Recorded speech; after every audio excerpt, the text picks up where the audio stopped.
Hello and welcome to Macros with Mythili, the ET Now show that takes a hard look at all the major macroeconomic issues and developments in India and overseas. Well, in the run-up to the budget, we at ET Now have been bringing you a series of programs on the challenges and the opportunities before the FM Nirmala Sitharaman as she rises to present the Union Budget on the 1st of February 2020. In the first of the series, we had given you a broad overview of what are the macroeconomic contexts and challenges within which the budget has to be framed. In the next episode, we spoke about the revenue side of the government's budget. We talked especially about the tax revenues. And today, in this edition, we're going to focus on the other side, the expenditure side. What can government do to rationalize its expenditure, to spend on the right things? Is there any scope for using expenditure to kickstart the economy? And who better to join us in the discussion than two experts, Sumit Bose, former Finance Secretary, Govt of India, who was in the thick of budget formulation not so long ago, and then as member of the Expenditure Management Commission, had given a number of key recommendations to the government on how to cut its coat according to its cloth. We also have with us Naushad Forbes, co-chairman Forbes Marshall & Company, the Pune-based engineering giant, also former president of the CII, and a bit of a rarity in the corporate field, a corporate leader who takes a keen interest in macroeconomics and also is very knowledgeable about macroeconomics. Welcome to the show, Sumit, Naushad. Well, let me start by asking both of you a question that has often puzzled me. Why is that even after the post-1991 reform, when the role of government has been so vastly reduced, why is there still so much hype about the union budget? What can government expenditure really do to change things dramatically? Is it possible at all? Or is it something that's, wishful thinking? Let me start with you, Sumit. I think in the present context, what is being government expenditure is becoming even more important because everyone is looking to government expenditure as a way of kickstarting the economy, of fueling growth. Now, I think in that, I would sort of lay down a word of caution. We have the FRBM Act, a set of rules. Now, we often hear a chorus of voices saying that the fiscal deficit doesn't matter anymore. We should go ahead and spend more. By all means, you do that, but you should do it under a set of rules. It shouldn't be as easy as the FRBM where the finance minister decides to sort of press the pause button and he presses that.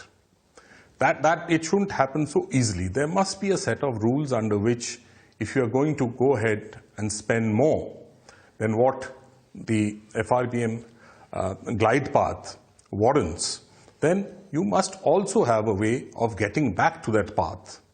I take you back to 2008 when, relaxations were made under the FRBM. It became so difficult thereafter to get back to the path. And even till today, we've been struggling. Naushad, would you agree with Sumit? At a time when committed government expenses like interest, establishment expenses account for an overwhelming part of government revenue, and there's hardly any money left for government to do any kind of discretionary spending. What is the importance of government spending at all? Can government expenditure do anything? Naushad? Well, the government is a major consumer in itself, the major consumer really in the country. And in that sense, it does have a major role to play in how the expenditure actually happens, what it is spent on, and how productively that expenditure then leads to further economic activity. I agree with Sumit very much that any deviation from the glide path that's been laid down in the FRBM must be done with great caution and should be done with in a very conscious, systematic way with how one would actually, if one deviates further, then how does one get back to that glide path effectively? In this regard, the general view would be that a stimulus is useful, would be valuable for the economy given its current situation, but what we use and spend the money on, what the stimulus amount on, is particularly important. The general sense that I've got from talking to different people is that a stimulus that's focused around infrastructure investment would actually have the greatest multiplier effect.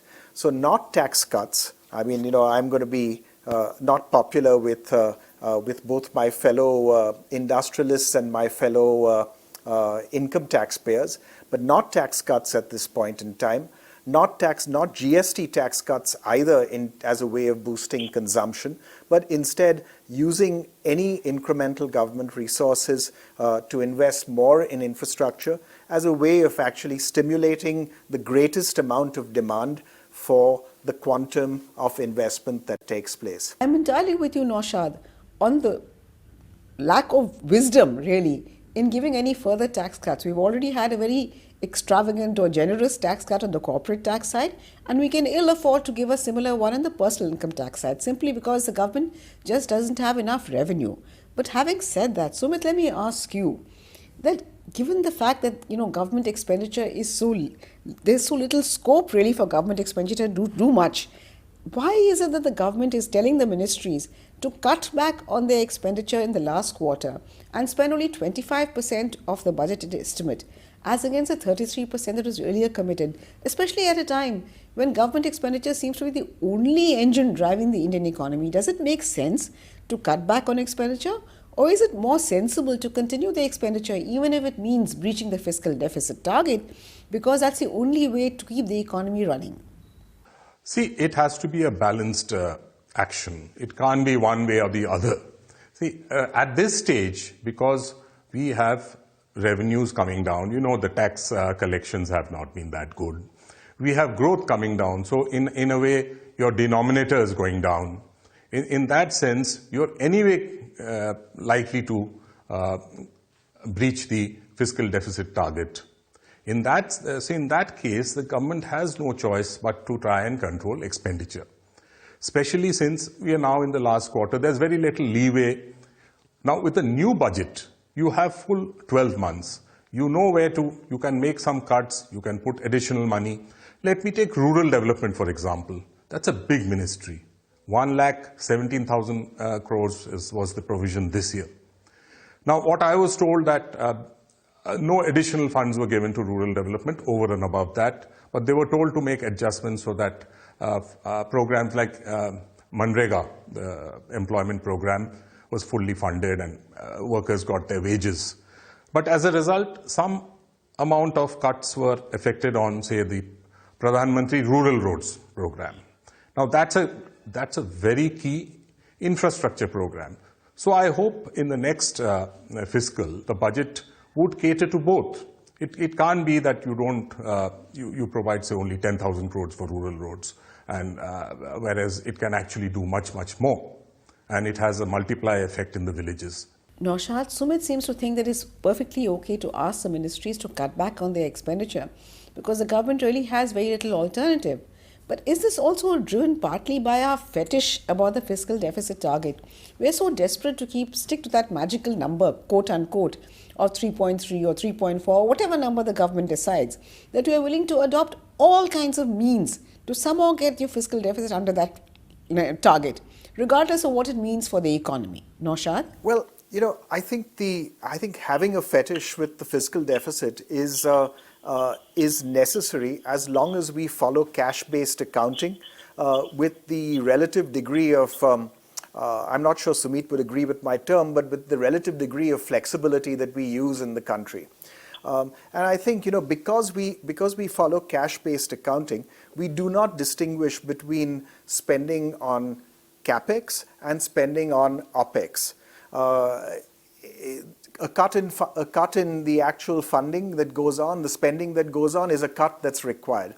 And so we end up with this situation where if we start running out of money at the end of the year to meet the FRBM targets, then we cut back across the board, including cutting back on capex, including cutting back on paying the dues that the government actually has to people, including getting public sector entities to pay interim dividends such that the cash comes in earlier, none of which actually has anything to do with either improving or worsening the health of the broader economy. So I think the sooner we as a country move away from cash-based accounting, or the Controller and Auditor General of the country actually dictates a much greater degree of discipline in following the norms of how fast payments must be made, how accounting should be done for outstandings and for dues, how one should treat asset sales, for example. We treat asset sales as as if it was tax collection.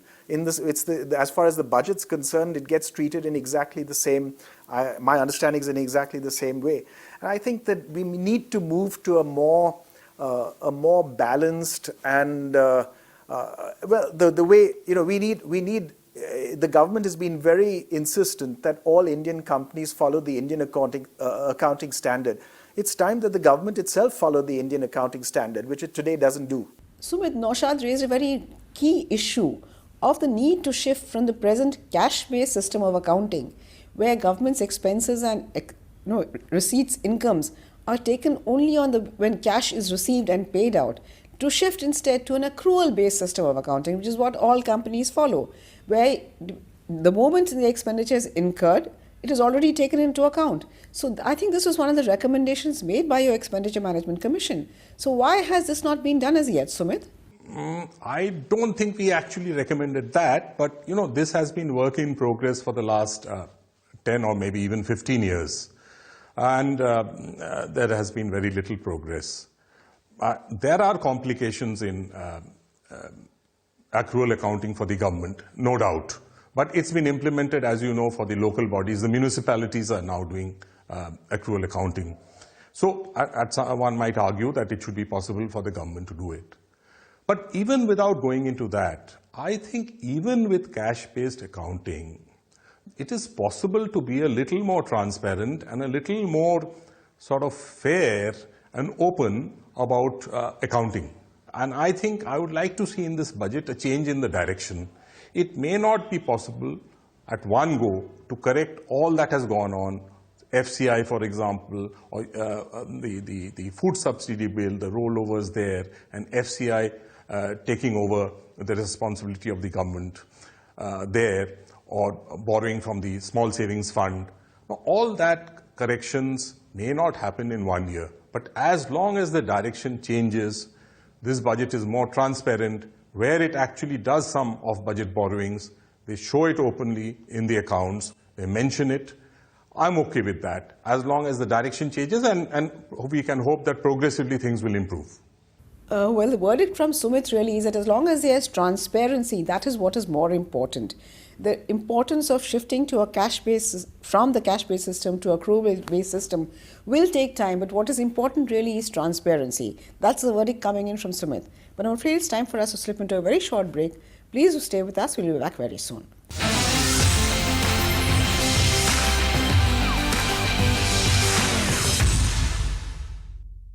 Welcome back. You're watching Macros with Mythili, and I'm in discussion with two experts on the expenditure side of the government's union budget. What can we do to ensure that expenditure remains a key item, a key driver of economic growth process, even as we keep the fiscal deficit under check? Naushad, before the break, we were talking about all the pros and cons of breaching the fiscal deficit, etc. But when we're talking about growth, there's a lot of controversy about whether the government should focus on consumption-led growth or investment-led growth. What, to your mind, is a better strategy in an Indian context, where, to my mind at least, investment should be the prime driver? Because the moment you invest in infrastructure particularly, you're not only creating assets, you're also giving jobs, you're putting incomes in the hands of people. But what is your take, consumption-driven or investment-driven? Naushad? So if you look at what the budget can actually do, the budget can choose to boost consumption by cutting consumption taxes, GST in particular. It can choose to boost investment by investing directly itself. That's a much more direct way of the government to actually boost the economy if it so chooses. So I think I would suggest that focusing, as we mentioned earlier, any slippage from the FRBM targets and any incremental resources that we can create in the budget on investment directly by the government in infrastructure, in rural roads, for example, as Sumit mentioned earlier, is the actual way forward. It's the way of actually ending up very systematically stimulating demand, because if you go and build a whole lot of rural roads, if you spend an extra 50,000 crores or 100,000 crores building rural roads over the next 2 or 3 years, that money will flow into the pockets largely of people living in rural areas who will turn around and spend it. And that in itself will lead to a recovery in demand and growth in rural demand, which has been struggling for the great part of this year. So I think focusing on investment makes a lot more sense to me than trying to focus directly on triggering and stimulating demand and consumption by consumers here and now at this point in time. I couldn't agree with you more, Naushad, on this again. For the simple reason that I really do think that what's more important is that you create assets as well as income at the same time, rather than just giving people doles, as it were, in terms of, whether it is universal basic income or not. I don't know whether you agree with that, Sumit. But, so what would your take be? So rather than giving, say, as I said, a universal basic income to all and sundry, whoever, these are not people who don't deserve it, I agree. They might deserve it. Between that and creating infrastructure assets, for instance, if you remember during the Atal Bihari Vajpayee regime, it was the Pradhan Mantri Gram Sadak Yojana, which led to a huge increase, not only in creation of rural roads, but also led to income generation for a large number of people in the rural areas. So should it not be the quality of the spending rather than the quantum of the spending that should be the determinant? Sumit? Certainly it is important what it spends on. But you see, the traditional boxes of capex and opex sometimes don't work. Government is pumping in funds into, say, general insurance companies. That's capex. Now, is that desirable capex? I don't know. I have grave doubts about it. They might have to do it. That's different. On the other hand, old age pensions have not been revised for the last 10 years.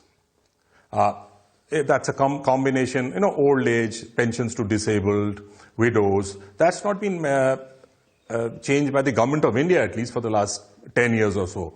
The states also put in their own funds, and some of them have revised it upwards. So I think if this budget could revise those pensions, even though that's absolute revenue expenditure, I don't think it's a bad deal at all. How can old age pensioners survive on 200 rupees from Government of India? Naushad, what should be the focus in this particular budget? What would you advise Nirmala Sitharaman to focus on, particularly when she's thinking in terms of expenditure? What should she spending on? Where should she be cutting back on, Naushad? So I think for expenditure, what we've been saying, what I've been saying, all along, which is a focus on infrastructure investment as the key focus of the government on the expenditure side. But I think there's also a third role of the budget, which is very important, which is economic direction. The budget is all about revenue, it's all about expenditure, but it's also about economic direction for the country. And I think there's important signaling that can happen in the budget that is not necessarily expensive, that is not necessarily something that will actually show up as a budget line item either on the revenue or the expenditure side, but that can have really strong overall economic activity benefits going forward. So I would look, for example, at what is the messaging that comes through on realism. Sumit very correctly spoke about the importance of sending out strong messages towards greater transparency going forward. I think that's a very important thing that we should indeed look for in the budget. We should also look for greater realism in the budget. Are we being realistic about the current state of the economy, the stress it's actually under? Because if we are, and are publicly acknowledging the pain that the economy is in currently, then that gives us that much greater bandwidth in the government to take significant and much more major action. If we sort of say that, well, from a public perception, we want to keep conveying that things are broadly okay and we're addressing things as they need to be, then that, I think, also it removes the compulsion to say act decisively and act now. So I would, to transparency, I would add realism. And what do we hear in the budget that tells us that we're being realistic about both our revenue, realistic about our expenditure, and realistic especially about the hole that we're in as a country economically today? Second, I would love to see something that showed direction in terms of what kind of economy we want to be in the long run. Do we wish to be an open economy in the long run, or do we wish to be a closed and more protectionist economy in the long run? We've heard a lot of rhetoric on tax terrorism. I fully subscribe to and believe the government's commitment to actually address the issue. But I've not seen actual change on the ground. On the contrary, if you go back, say, 2 or 3 years, tax officials in the government were given much greater discretion at lower levels to mount raids, for example, on individuals, to, for example, the criminalization of smaller and more minor economic offenses. And I think unless we see many of these things start to change, we won't change the general sense that we have in the country just now of government power being used in a somewhat arbitrary way, and this arbitrariness actually ending up being a major depressant of investment and economic activity more broadly. Sumit, why has it been so difficult for government, and not just this government, previous governments also, to do any kind of rationalization of government expenditure? Now, you were the member of one committee, and prior to your committee, there were many others which recommended various forms of rationalization of government expenditure. Yet, this has not happened. For instance, I think one of the suggestions that was made is that don't carry forward the expenses of this year into the next fiscal year. In the process, the entire fiscal deficit numbers tend to be fudged, tend to be understated. So why is it so difficult for us to do these very simple things? Sumit? So I completely agreed with Naushad on the word realism, and I think that's the test also for the fiscal deficit target. So let's be realistic about it. So if the fiscal deficit target cannot be met, let it so be stated, and then let it be stated that these additional funds which are being mobilized, additional borrowings to meet this gap, where those funds are going. Now, I think that should be laid down quite clearly, and this entire sort of smoke screen about off-budget borrowings, that should go. We have a transparent budget. We may not stick to the fiscal deficit as per the old path, but when the new fiscal deficit targets are laid down, there should also be some sort of a statement about when and where and how we expect to get back to the old path. In that, the FRBM review committee had suggested a fiscal council of sorts. If we could have that now, perhaps not, because I think that entire thing is now with the Finance Commission till they give their report, but if we could have such a council in whatever form it is, with Parliament of course being supreme, but the Fiscal Council being given some powers to take a call, I think that would immensely aid the credibility of the government and of the budget. And I think that is the real key going forward. Otherwise, expenditure management, the only other thing about expenditure management is to have a modicum of certainty about departments getting funds. If the roads, if it's getting so much money in 1 year, it can't take a drop in the next year. They have to plan out the contracts, they have to plan out the expenditure. So the medium-term expenditure framework is also important. That's part of the FRBM rules now. And I think that should be given a little more importance. It should not just be an appendage to the budget. More thinking should go into that. And I think that together with a more realistic and budget which is more transparent, that should do the trick. Naushad, Sumit made a very fervent plea for transparency. And yes, I agree. There is nothing as cleansing as transparency. But when it comes to government accounts, is there something to be said for a sharply higher fiscal deficit and the consequences it might have for bond market, for international confidence of international raters, and the negative and the positive effect in terms of showing a lower fiscal deficit? What is it? Can we weigh one against the other? Is transparency always a good thing? If you remember what happened during the Greek crisis, it was a much higher level of the fiscal deficit or budget deficit as they call it. It was a much higher level of the government deficit which the new accounts revealed when the new government came to power that really was a trigger for the Greek crisis. So can we afford to do some such thing? So must this plea for transparency be weighed against the consequences of that higher transparency? The only thing worse than then a high deficit is an unknown deficit. And I think actually greater transparency will be met with actually enthusiasm by the markets, because they will see even if this results, and one can show this, that by bringing off budget items into the budget, demonstrating greater realism, showing the numbers as they actually are, even if that shows a jump in the fiscal deficit, if it's happening because of those reasons, and then there's credibility that there are no remaining off-budget items to be uncovered, I think that in itself will feed directly and very positively into the market and how it sees it. Well, I'm very glad, Naushad. It's very heartening, in fact, to hear from you as somebody who is very much in the market and very much hands-on businessman, to hear that markets will still appreciate transparency. I'm not really so sure about that, but it's good to know that markets will have confidence in the Indian economy, even if we come clean, as it were.